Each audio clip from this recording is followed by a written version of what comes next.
What's going on, everybody? Always a pleasure to be with you here for the Basketball Show. A couple things we're going to hit up today. Of course, a couple weeks ago, Scottie Pippen released a book, and it was something that was probably expected to happen over the course of time.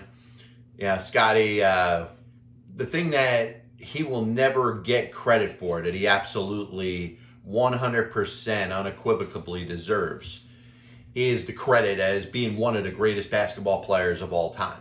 It's hard to name 20 all-time greats and not put Scottie Pippen on that list. But we all understand that he plays kind of second fiddle to Michael Jordan and the tremendous career, obviously, that Michael had being the greatest basketball player of all time. But I think it's fair to understand and to state that without Scottie Pippen, the Bulls probably don't win those 6 championships. And Scottie Pippen, independently, if he was playing for another team and not in the shadow of Michael Jordan, he would probably get more credit for being the all-time great that he really was. And obviously, if you take a look at excerpts from his book, Unguarded, you could see that Scottie has some built-up anger, hostility, bitterness over the course of many, many years. And he certainly didn't get the greatest treatment. I mean, if you follow the Last Dance documentary centered around Michael Jordan, Michael, for no reason at all, throws in that Scottie Pippen, stepping off the court when Phil Jackson gave the shot to Toni Kukoc in a game that, by the way, Michael Jordan had already abandoned his team to play baseball in 1994. There was no reason to throw Scottie under the bus or just add more attention to a mistake that Scottie made. But obviously he has that to live with, but he also has that long-term contract extension that he signs that was so unfavorable to him. And obviously Jerry Krause and Jerry Reinsdorf did a terrible job by refusing to renegotiate the deal as Pippen establishes himself as one of the best players in the league. Now listen, it's hard to have followed Scottie Pippen's career and not acknowledge how great of a player he was. And there's no question he was one of the best of all time. He comes across in the excerpts from his book as extremely, extremely bitter. And part of it, you understand, this is a person that just never was thought of as the man, when he probably was, like I said, unequivocally one of the top 20 players in the history of the National Basketball Association. And he was. There was no question about it. But, for him to take shots, and listen, the Phil Jackson racism declaration, yes, there's part of it that looks really bad, but there's another element. If you read Phil Jackson's book, The Maverick, in the 1970s, he had some unfavorable, or at least today would be unaccepted points of view when it came to ball players of color.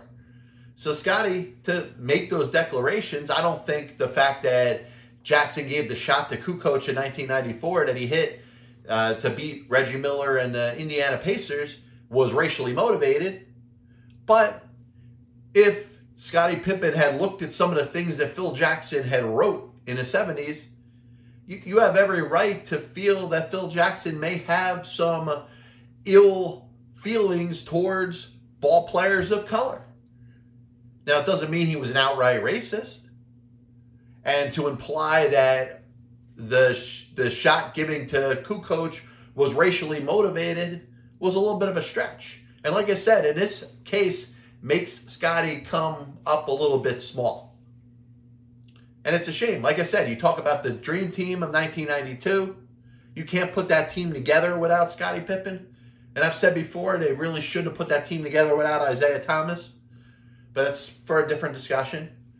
Scottie was a dominant player, one of the greatest players to ever play, and doesn't get the respect and recognition he deserves because he was Michael Jordan's Robin, or the second fiddle to Michael Jordan over the course of Jordan's dominance. But I think of a couple spots in his book, and I understand he is letting out 20, 30 years potentially of frustration, and he lets it out, and he gets to put everything in his own words, and he gets to kind of tell his side of the story. Now he's forced to defend that last shot in 1994 because Michael Jordan, like I said, he had no reason in his documentary to bring up anything about those Bulls teams that happened without him. Michael Jordan, and like I said, the greatest of all time, maybe the greatest athlete of all time, maybe the greatest player in any sport of all time, abandoned his team when he went to go play baseball. You can knock Tim Tebow for leaving the NFL, even though he was kind of phased out. But Michael Jordan, 3-time NBA champion with the Chicago Bulls, the greatest player in the game at that time, and maybe one of the greatest players to ever play at that moment. Now, you look at him as the GOAT. You look at him, like I said, as one of the greatest athletes and players in any sport, team or individual, to ever play. But Michael Jordan, after he leaves after the 1993 season to go play baseball, it doesn't get brought up because I don't think anybody wants to ever challenge the GOAT. Nobody ever wants to challenge Michael. But he abandoned the Bulls. He walked away from him to go play baseball. And he had no reason, and I don't think a right, to bring up Scottie Pippen's being passed up for a shot and not stepping on the court in a game in a season that he wasn't part of. So Scottie in his book defends that, and he's got every right to do that. But I think he goes a little far when he paints Phil Jackson as a racist. And like I said, is there any inferences that Phil makes over the course of his life, especially when he writes the book that he wrote in the 70s talking about black basketball players? It doesn't paint the best picture for Phil. But Scottie kind of takes that and runs with it. And he puts himself in a situation where he looks very bitter. And Scottie, for a lot of basketball fans at that time, and I was one of them, I loved the Bulls of the 1990s. I kind of rooted against them a little bit. But as you saw what they represented and as great of a basketball team as they were in the history of the sport, you certainly, sure as hell, respected them. And Scottie, for the longest time, has come off as kind of a hero on that team, the unsung hero. He wasn't the flamboyant player that Dennis Rodman was. He was just as dominant in certain times as Jordan. But it was understood that he was never going to be Jordan. But because of that, for the general public, the casual fan, but the diehard basketball fan, he was a hero. And I think there's elements of his book and through the excerpts that I've read that kind of take some of the hero away from Scottie Pippen. And like I said, I get it when you have 30 years of bent-in frustration that you finally let out in a book that you put together and you put it in your own words. But Scottie, I think disappointed a lot of people with this. He takes shots at Michael, and listen, Michael might not have been the best teammate, but if you look at any of the great basketball players of all time, they probably weren't loved by the players that played with them because of their expectations, because of the fact that they demanded to win. You hear some of the same things about Kobe, you hear some of the same things about LeBron, but you go back into the 80s with Bird and Magic, Wilt Chamberlain. There was things about them when it came to winning that they were willing and able to be tough on their teammates, and part of it was because they were that damn good. Sometimes if you're that damn good at something, you could be critical of somebody that isn't quite you. So I get it. And personally, I'm not bothered by any of the knocking of Jordan, saying, hey, maybe Jordan wasn't the greatest teammate. But if Jordan wasn't what he was, and Jordan didn't hold his teammates accountable, and if Jordan wasn't as tough on the other players that played with him, the Bulls don't win those 6 championships. And let's be serious. Michael walks away. Like I said, he abandoned the Bulls to go play baseball. That was probably the opportunity of all opportunities for Scottie Pippen. Win a championship, win a ship without him. How about that? What if he had won with those Bulls, him and Phil Jackson and Kukoc, without Jordan? I think we look back at history in a different way. But the fact that Michael didn't play for a year and a half, almost 2 years, and he comes back towards the second half of 95, and of course they fall short in the series that they lost to the Knicks, and he comes back, wins 3 more championships, and then walks away.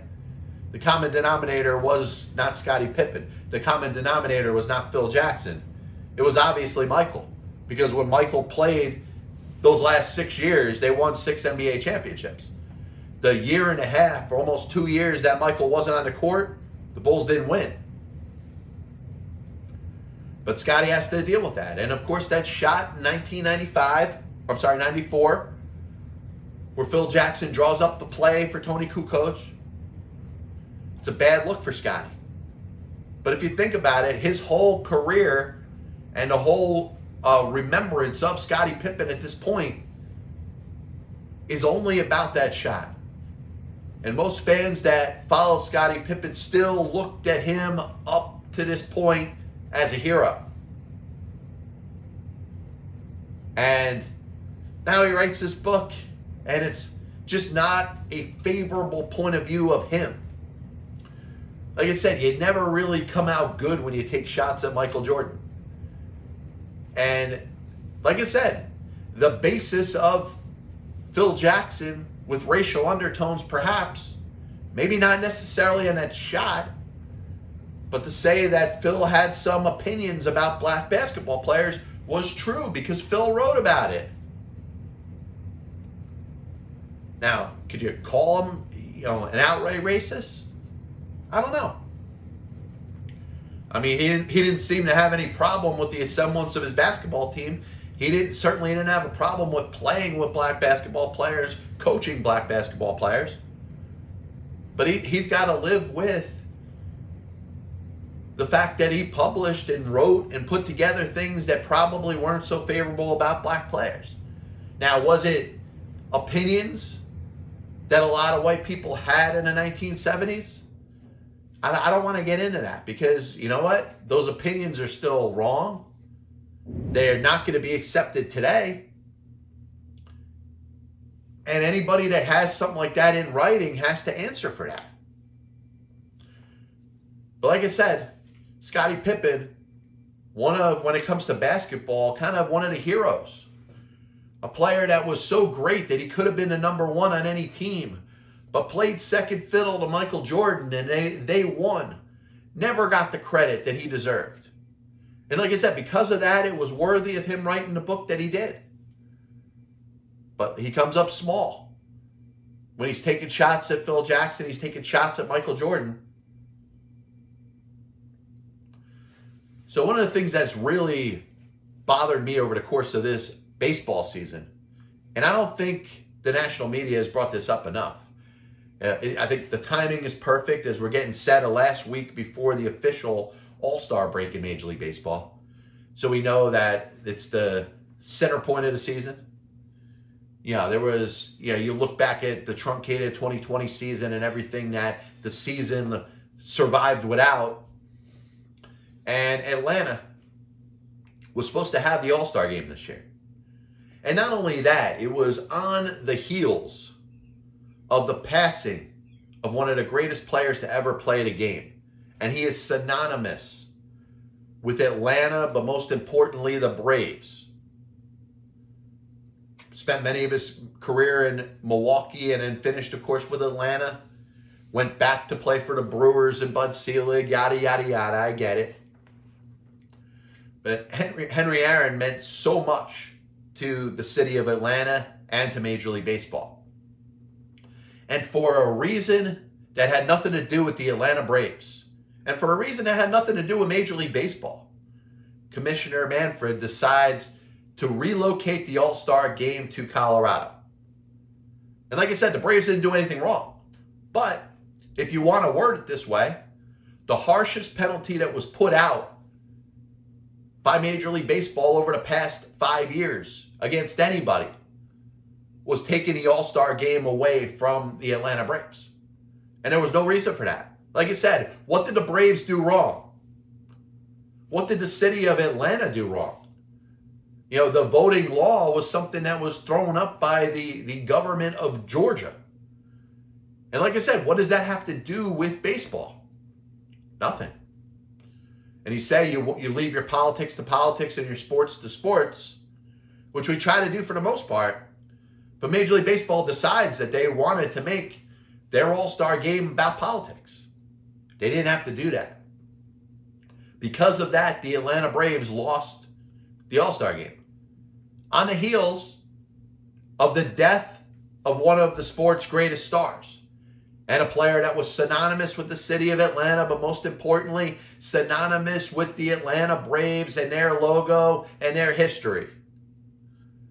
You can't name another Braves player that was more dominant, meant more to the fans and more to baseball than Henry Aaron.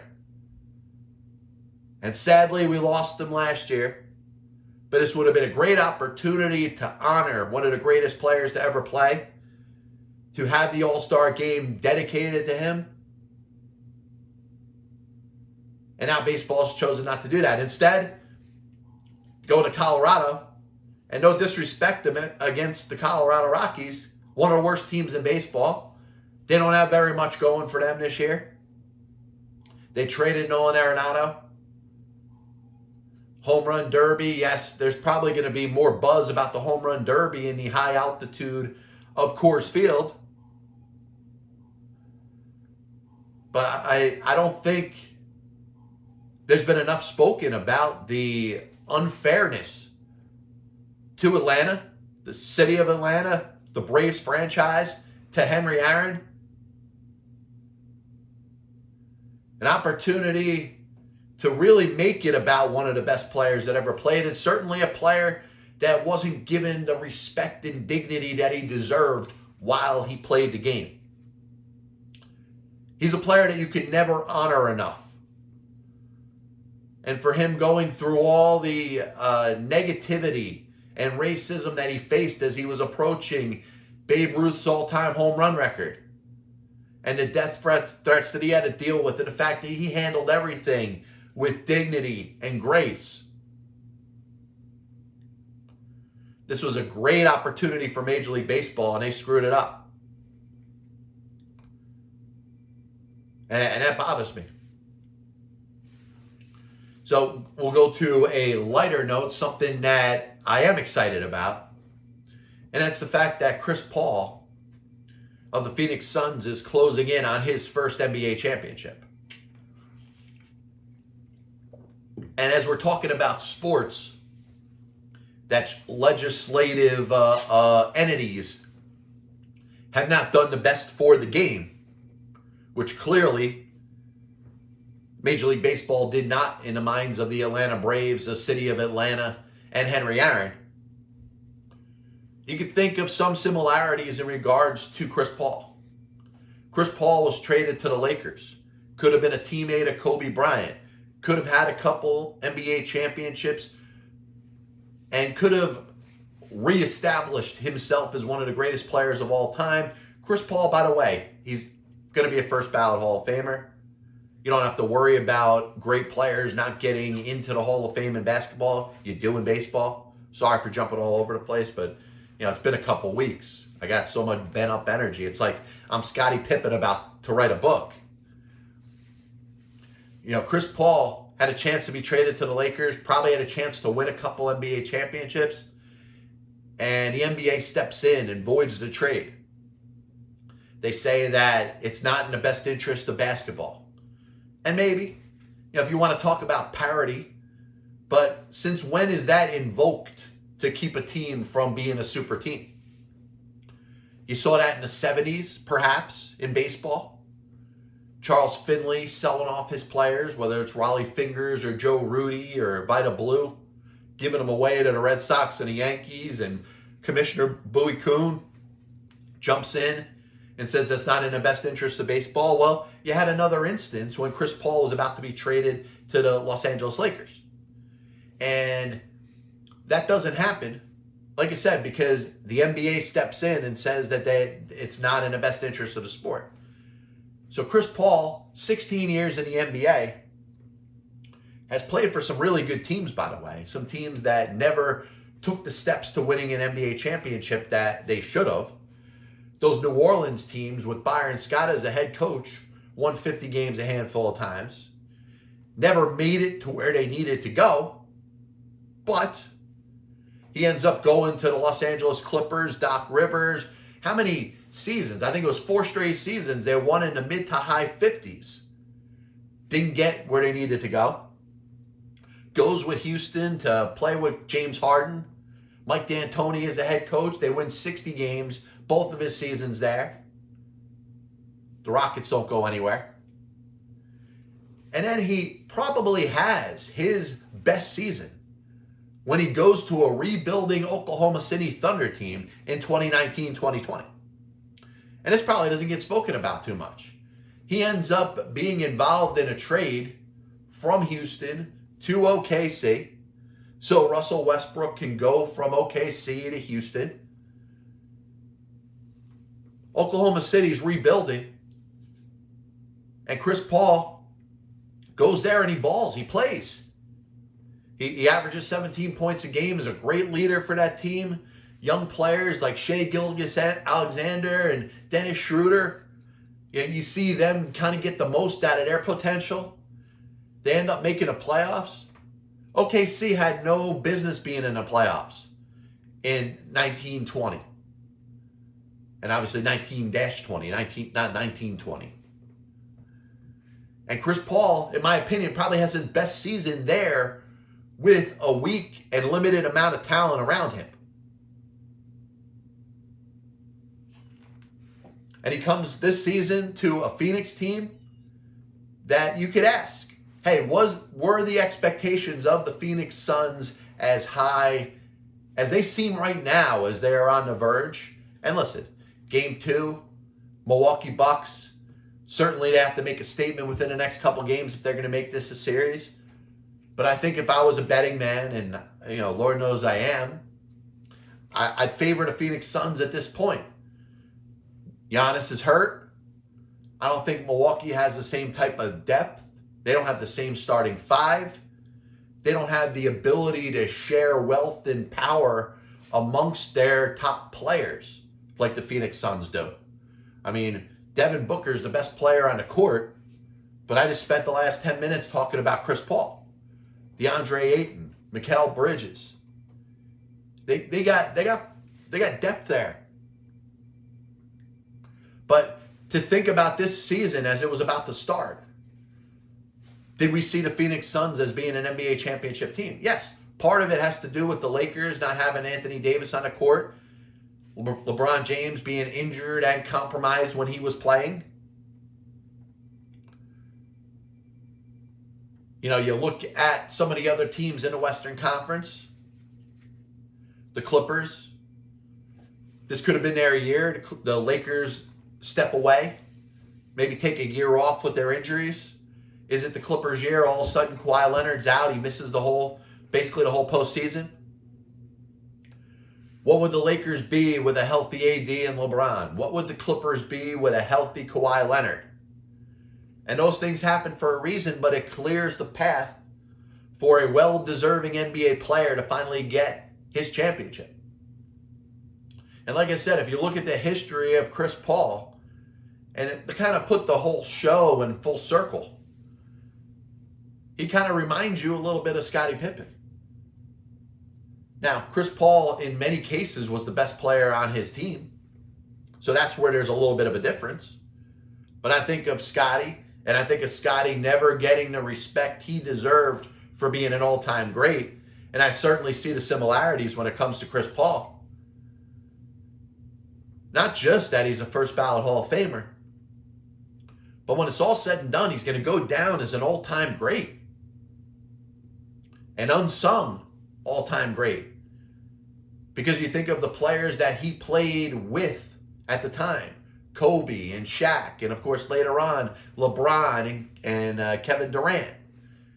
Even Westbrook, you think of as just a dominant scorer and a great all-around player.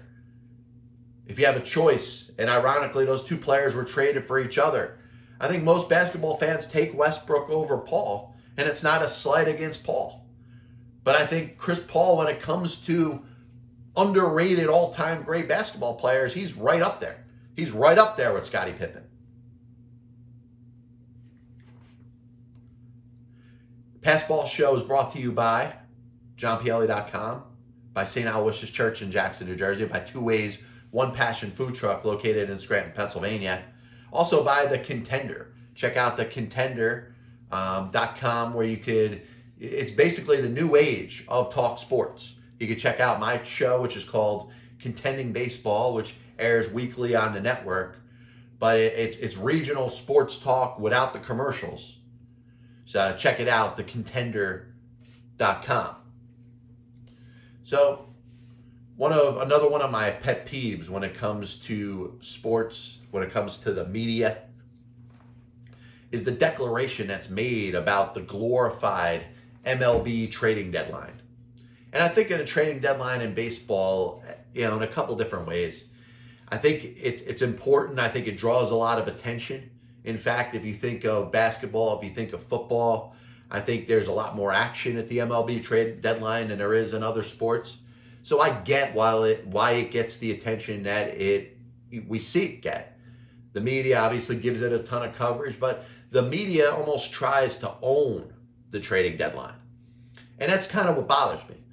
You have MLB writers that want to declare exactly what teams should do. The whole buyer versus seller mentality. What the baseball media fails to understand is that each of its 30 baseball teams act as an independent contractor. They have the interest of one team in their mind. They're going to do what's best for that individual organization. In other words, this mentality that exists, that the teams that are making a run for the playoffs have the right to cherry pick whatever players they want from the teams that happen to not be having a good year, is one of the biggest fallacies that exist in the entire sport. And it's driven by the media.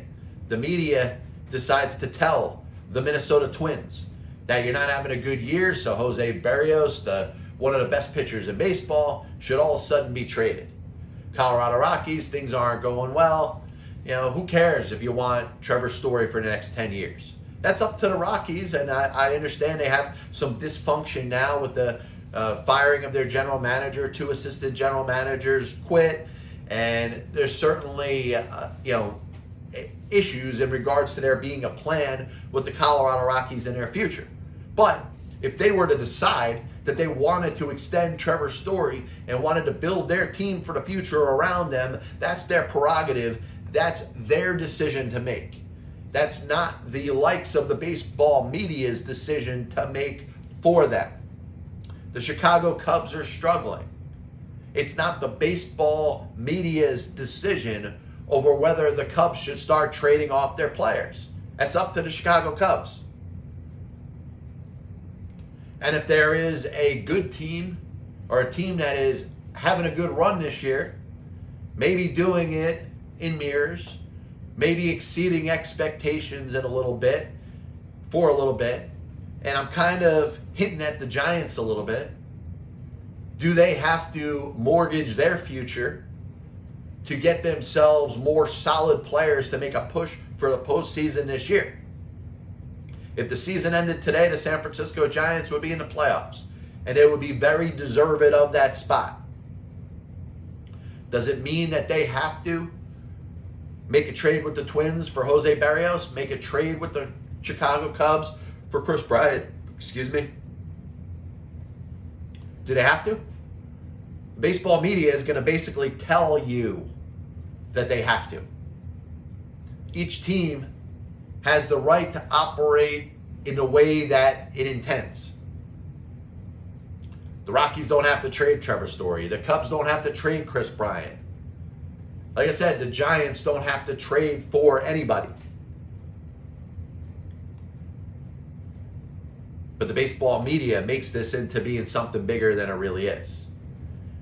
I do want to thank everybody for tuning in to the Pass Ball Show. I'm going to go over my bullet points of the show today in case you're just tuning in. We started talking about Scottie Pippen, his book, Unguarded.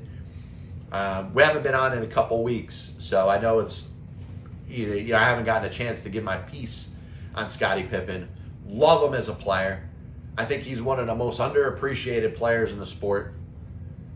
The trajectory of his career, obviously The Last Dance, while it paints more of a sad picture of him with the contract that he ended up signing, Jerry Reinsdorf, Jerry Krause's refusal to renegotiate said contract, and then the inexplicable reason that they decided to put in Pippen's, not getting that shot in a game against the Pacers, and he decided not to be on a court.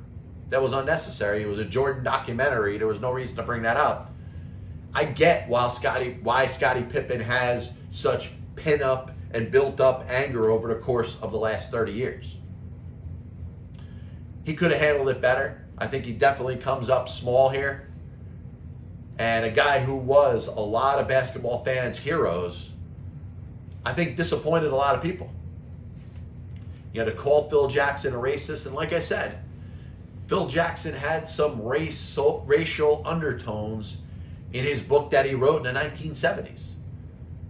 There was reasons to question whether he accepted black ball players or he had any sort of prejudice and discrimination against black ball players. But like I said, Scottie, to call him a racist because he didn't give him the shot. Let me ask again.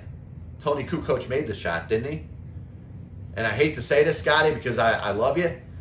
You're a great ball player, one of the best basketball players I ever got to watch play. How many game-winning shots did you hit over the course of your career? How many big-time playoff shots did you hit or even get? How many times did Michael Jordan pass you the ball? He passed the ball to Steve Kerr. He passed the ball to John Paxson. He never gave you that open look to win a ball game. Not to say that you might not have hit it, but to say that you should have unequivocally had that shot in that game again with 0.8 seconds left against the Pacers. Toni Kukoc made the shot. Once again, Scottie, how many game-winning shots did you hit over the course of your career? It was inexplicable that Major League Baseball decided to take the All-Star game away from Atlanta this year. When baseball, for the most part, has done a good job at staying out of politics, they decided to make this entire thing about politics. They didn't like the voter law, and like I said, I don't care about anybody's opinion about it. I don't have one myself. I don't. But I think to take the All-Star game and penalize the Atlanta Braves for something that they had nothing to do with was an absolute joke. And to do it on the heels of the death of the Atlanta Braves, the Braves' best player to ever play for that franchise and one of the all-time greats in the sport, is an absolute joke and embarrassment. And why is nobody talking about that? As we're getting set for the All-Star game to be held in Colorado, it should be held in Atlanta. Baseball has not enacted any sanctions against the team in the last decade that were harsher than taking the All-Star game away from the Atlanta Braves for this year. And once again, what did the Braves do? Happy to see Chris Paul in the NBA Finals. Spoke about that before. Everything he was through with New Orleans, with the Clippers, with Houston. His best season with OKC, playing with a lot of younger players. as a throw-in in a Westbrook trade just to make the salaries match. Knew he wasn't going to play for a winning team, took that team to the playoffs anyway, made the young players around him better. Obviously did that this year with Phoenix and is close to an NBA championship, and I hope he wins it. He was supposed to play for the Lakers. He was traded to the Lakers. Commissioner ends up pulling a Bowie Kuhn of the 1970s against Charlie Finley, saying that it wasn't in the best interest of the NBA for Chris Paul to be traded to the Lakers. Chris Paul should have an NBA championship already. I hope he gets one this year. And finally, MLB trading deadline, buyers and sellers. It's a narrative created by the media trying to basically dictate to each one of the 30 baseball teams what they should and shouldn't do when it comes to probably the most impactful deadline in all of sports, the Major League Baseball trading deadline. 30 teams in baseball operate as independent contractors. It's not up to the media to tell the Twins to trade Jose Barrios. It's not up to the media to tell the Chicago Cubs to trade Chris Bryant. Each one of these teams has their own vision. They have a series of things that they're held accountable for when it comes to their fans, when it comes to their own jobs. They should operate the way that they wish, not the way that the media tells them to. And I want to thank everybody for tuning into the Past Ball Show. Great to be back. You can check out johnpielli.com. You can check out my show this week, my old baseball show, Contending Baseball on the Contender. God bless you. And as always, I'll see you on the other side.